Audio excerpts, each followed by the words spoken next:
Welcome to Beantown Fantasy Football. This is Week 9 edition, tight ends, team defenses.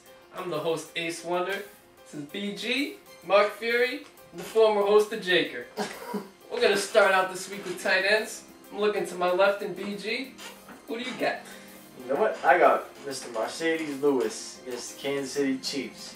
Big target for Garrard. I look for Jacksonville to move the ball this week. Start Marcedes Lewis. 1-0. Kansas City got one of the worst pass defenses in the league. Oh, they're terrible. I mean, great bye-week filling right there for Marcedes Lewis. He is a little bit of a gamble, though. Some games he just disappears, partially because Garrard's a little erratic, but he's one of the more talented tight ends in the league. So if you have a bye week this week with your top tight ends, plug him in and see what happens. You can do a lot worse. If you're down at Dustin Keller, might as well throw in Marcedes Lewis. Who you don't like this week at tight end? This week, I don't like Tony G against the Redskins. Yeah? Yeah, as simple as that. I just stats don't like to back Tony that G up. against the Redskins. I don't need no stats. Bench Tony G. I mean, the Redskins do have one of the best pass defenses in the league. Matt Ryan has looked kind of erratic, so I mean, it's understandable. But it's also Matty Ice's safety valve. If he has a bad game where he throws for $130, Yeah. 50 of it will be to Gonzalez, and 50 yards out of a tight end is a decent fantasy output. Because you got a lot of these guys who put up goose eggs. Look at Kellen Winslow, for example. Yeah. If he doesn't score, he's not giving you anything. Visante Shanko was the same way earlier in the year. Maybe not so much now. He's getting a little bit more yardage, but Tony Gonzalez is pretty consistent. Even if he doesn't score, he's one of the few tight ends who will give you yardage.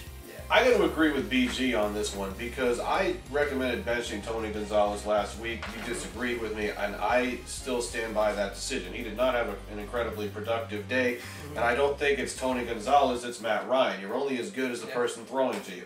And if Matt Ryan continues to have those problems, I would like Lewis as well. Yeah. I mean, you're looking for more than 50 yards out of Gonzalez, so. Yep. You are, but at the same time, is the guy that you bench, is he going to give you more than 5 points? Is he going to? Yeah. Gonzalez had around 7 points last week. I mean, that's not a bad output for a tight end. It's not what you want out of Tony. If you get that out of Tony, you might be in trouble. But at the same time, if you plug in a guy who gives you 2 points, I'd rather go with Tony. Well, if Tony G plants a goose egg this week, give thanks to BG. BG says TG, I agree with him. Hey. Mark Fury, tight ends, who do you like? I like Fred Davis in the Washington Redskins. Okay. This is an offense that uses the tight end, partially because the receivers after Santana Moss are a little shaky, and partially because their quarterback is having a little bit of trouble hitting those guys on the outside.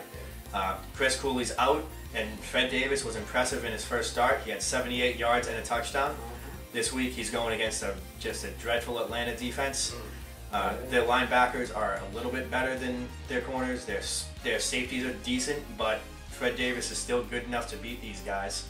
And I can see him getting in the end zone. Maybe not get the 78 yards again, but 50 and a score is something that you can look for in this guy. Oh, that's great. Yeah, I agree with that. The bingo spread offense really could get to that win. Who else you like this week? Well, I don't like Tony Scheffler against the Pittsburgh Steelers. Scheffler's another one of those guys who just boatloads of talent there. He's just an absolutely phenomenal football player. But aside from that one game a couple weeks ago when he had 101 yards and a touchdown, he's been invisible. He's actually being dropped in a lot of leagues, but some people are holding on to him because he is Tony Scheffler. Sit him on the bench or maybe even drop him. It's not worth it. He's in for a long day, especially with a defense like the Steelers. Polamalu's healthy and he's going to drive them nuts. Yeah, not a good idea. The linebacker would be up in his face from the first snap. Moving on to team defenses, Jacob, who do you like this week? Well, most gracious host, I am going to be starting the Seattle Seahawks against the Detroit Lions. And need I say more, the Detroit Lions. Seattle has allowed 10 touchdowns through the air and gives up an average 224 yards passing a game. And that's not against the Detroit Lions. Yeah. So, I mean, once you get to the Detroit Lions, what can I tell you? Not the Detroit Tigers, as we got mixed up earlier on tonight. Or the Seattle Mariners. More from one of the Jaker's patented phrases, the defense rests. Who's resting? Well, the defense does rest this week, and the one taking a nap this Sunday is going to be the Dallas Cowboys going against the red-hot Donovan McNabb. Looked fantastic last week. Dallas ranks 22nd in pass defense, They've given up 12 scores this year, averaging quarterbacks 237 passing yards a game and only 4 interceptions. So they're not picking anybody off either. So I would say sit the Cowboys against Donovan McNabb. The Eagles, they're flying high, and I think they're going to fly real high against Dallas. Go ahead and sit them. Yeah, let's just say Deshaun Jackson and company's not shaking in their boots today. No. They don't Not have at all. anyone who can cover Deshaun Jackson. No one even close. I don't Look for another one of those long touchdowns this week. Oh, yeah. For my team defenses, I think I'm going to go with the hometown New England Patriots going against the Miami Dolphins. Homer! Hey, well, the Dolphins, they've had success running the Wildcat. I'm not going to lie. They put a 30 on the Jets, who've been a strong defense this year, but you could fool them once, you can't fool Belichick twice. True. Wilfork, Mayo, and the gang, they're going to shut down the Finns this week in Foxborough. I think it's going to be a good. I don't know if they're going to shut them down completely, but they're certainly going to try to slow that Wildcat offense. But it's fooled a lot of teams this year that should have known better, and it's quick, it's fast. Even if you can predict it, I think catching it and stopping it is totally different. I think they're going to You stop know, it. I think the Patriots got it under control. That's the only way you'll beat Belichick. You gotta give him something you've never seen before. You've seen it. Yep, seen it twice now. Yeah. And he's got it on film now, so he's all set. I think he's always had it on film. But, I hope not. It'll be a low scoring game though, either way. But that's defense. I mean, you can't go wrong at all. well, who I don't like this week, I don't like the Atlanta Falcons. I mean, even though we've said throughout this whole season that the Washington Redskins offense is atrocious, Which it is. I think the Falcons team might be a little bit worse. Which it is. I mean, the Redskins, they did put up respectable 17 points on Philly last week, that's quite an accomplishment for bingo spread.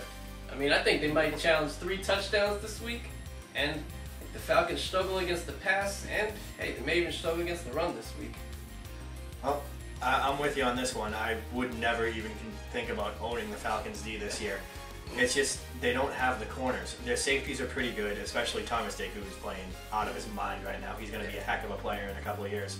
But if they stay away from these safeties, they're going to be able to run free in that secondary.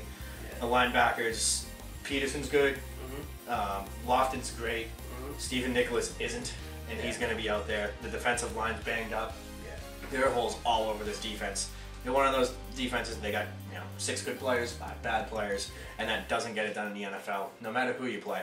Yeah, even for a bye week, I'd rather just search the waiver wire for a good matchup and just pick one up if you need And to. if that we're not expecting big things out of Matt Ryan, there could be some 3 and outs. It means the defense is going to be on the field a lot more, which means they have twice the opportunities to screw up. Yeah, if you're looking for a fill-in, I mean, just go for the matchup. Go for whoever plays against a horrible team. You don't have the Browns this week to piggyback off of, but Kansas City is an offense who just can't get anything going. I was in a pickle where I needed to pick up a defense, and I grabbed Jacksonville. There were 6 or 7 defenses left on the free agent list. I mean, it's not that I want to play Jacksonville. I just want someone out there who's going against Kansas City. Yeah. It's a better bet than someone like the Falcons, they're just completely inept in all phases of defense. They can't get a pass rush and they can't cover. Try to pick up Green Bay this week too. I think Chicago is a very favorable matchup also against Carolina. Oh, yeah. There are a lot of better options than the Falcons and the Cowboys this week. Let's just put it that way. True. Well, that's all for week 9. For the Jaker, Mark Fury, BG, I'm Ace Wonder. Hey, if you listen to us, you're going to have great luck this week. See you in week 10.